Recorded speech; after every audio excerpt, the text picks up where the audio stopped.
ગુજરાત 18 લાઈવમાં આપનું સ્વાગત છે। વડોદરા શહેરમાં સુભાનપુરા પંચરત્ન બિલ્ડિંગ પાસે માતૃછાયા સોસાયટીમાં ચોરીનો બનાવ બન્યો હતો।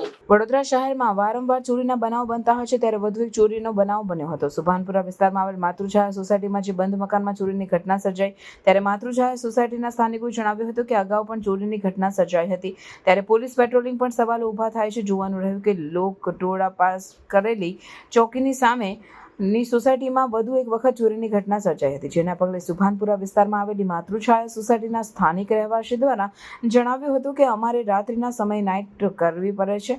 એક ભયનો માહોલ સર્જાયો હતો। આ જગ્યા પર છે બે આયેલા બાઇકવાળા, એ લોકો છરો બતાવીને ભાગી ગયા છે। મને ચોરી કરવા આવ્યા હતા, લોક તોડેલું છે ઘરનું ને બધું જ કરેલું છે। કેટલા જણા હતા? 2 જણ હતા। ને કઈ ગાડી હતી? સાઇન બાઇક હતી। એ પાછળવાળો જે એને જોઈ લો, એ રેડ કલરનો રૂમાલ બાંધેલો હતો એને। આ જે હિસાબે ચોરીના બનાવ બનતા જાય છે, તો તમે માનો છો કે જે રીતના પેટ્રોલિંગ થવું જોઈએ, પેટ્રોલિંગ પર સવાલ ના, નથી થતું। અમારી સોસાયટીમાં ચોથી વાર એવો બનાવ બન્યો છે। ઓલરેડી 7 લાખથી 8 લાખની ચોરી થયેલી છે અમારા સોસાયટીમાં। એક વાર ઘર તૂટ્યું છે અને ચોથી વાર અમારું થયું છે। એવું કહેવાય કે તમારે ઘરે 4 વાર અમે ચોર લોકોને અમને જોઈને ભાગી ચૂકેલા છે, એટલે કે 100%। અમે પોતે રાત્રે નોકરી કરીને રાત્રે 3 વાગ્યા સુધી જાગીએ છીએ। શનિવાર તો રાતે ઊંઘતા જ નહીં, રવિવાર આખો દિવસ ઊંઘીએ છીએ।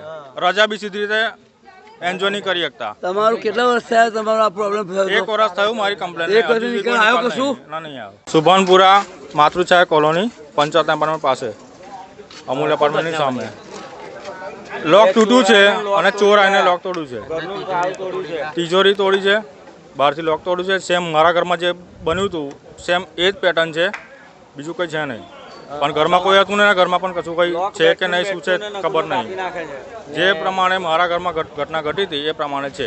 મેં ઘરમાં આવીને જોયું, સેમ મારા ઘરનું બન્યું હતું છે અને મેં પોતે FIR કરેલી છે, પણ મને કોઈ જવાબ મળ્યો નહીં અત્યાર સુધી। એક ફોન પર સિંગલ આવ્યો નથી। શું નામ આપનું? મિનેશ પરમાર।